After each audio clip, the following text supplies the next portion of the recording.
અમદાવાદ મહાનગરપાલિકાના ફાયર વિભાગમાં ફરજ બજાવતા 9 અધિકારીની હકાલપટ્ટી।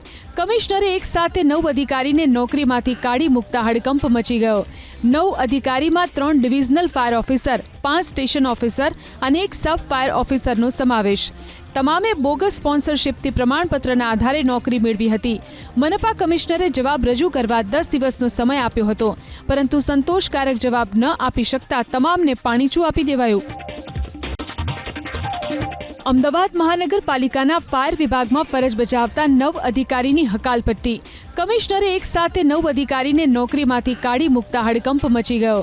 9 અધિકારીમાં 3 divisional fire officer, 5 station officer અને 1 સબ ફાયર ઓફિસરનો સમાવેશ।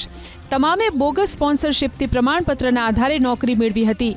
મનપા કમિશનરે જવાબ રજૂ કરવા 10 દિવસનો સમય આપ્યો હતો, પરંતુ સંતોષકારક જવાબ ન આપી શકતા તમામને પાણીચું આપી દેવાયું।